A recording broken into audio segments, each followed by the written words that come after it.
দীর্ঘদিন পর বিএনপির ঘরে আজ উৎসবের আমেজ। এই উৎসব ভোটের উৎসব। 15 বছর পর দ্বিবার্ষিক সম্মেলন।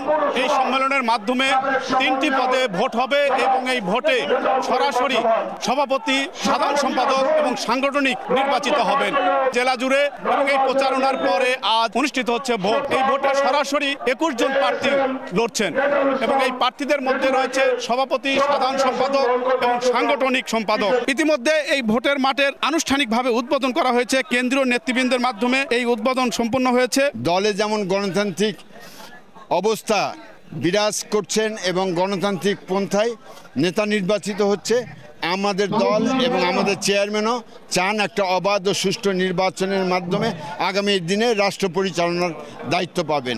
দল যেমন ভালোভাবে পরিচালিত হবে, দেশও তেমনি নির্বাচনের মধ্য দিয়ে যদি একটা নেতৃত্ব পায়, তাহলে সেই নেতা এবং সেই নেতার দলের মাধ্যমে দেশও সুষ্ঠুভাবে গণতান্ত্রিক ধারায় পরিচালিত হবে। জেল খেটেছে, ন্যায়ের পথে থেকেছে, রাজপথে থেকেছে, তাদেরকে যোগ্য ব্যক্তি হিসাবে আমরা মনোনীত করব। কাউন্সিল নেতাকর্মীদেরকে এমনভাবে উজ্জীবিত করেছে, নেতাকর্মীর মধ্যে যে ঐক্য তৈরি করেছে, ইনশাল্লাহ এই ঐক্যকে আমরা কাজে লাগিয়ে 2026-এর নির্বাচনে ধানের শীষকে বিজয়ের জন্য আমরা সবাই সচেষ্ট হব।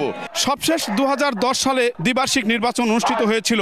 এই 2010-এর পর আবার নতুন করে 2025-এর আজকের এই দ্বিবার্ষিক সম্মেলন। জেলা জুড়ে এই উৎসবের আমেজ সকাল থেকে আমরা লক্ষ্য করছিলাম এবং বিভিন্ন ব্যানার, ফেস্টুন, সেই সঙ্গে যেসব প্রতীক ছিল, এই প্রতীকগুলো নিয়ে এই উৎসব নওগাঁ কনভেনশন সেন্টারে।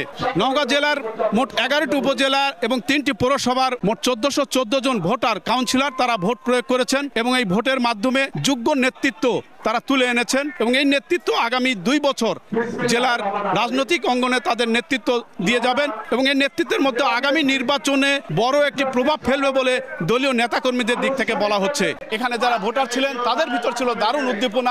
সব মিলে এই উৎসব আগামী নির্বাচনে বড় ধরনের প্রভাব আনবে বলে মনে করছে বিএনপির নেতাকর্মীরা। নওগাঁ কনভেনশন হল চত্বর থেকে MR রকি, সময় সংবাদ।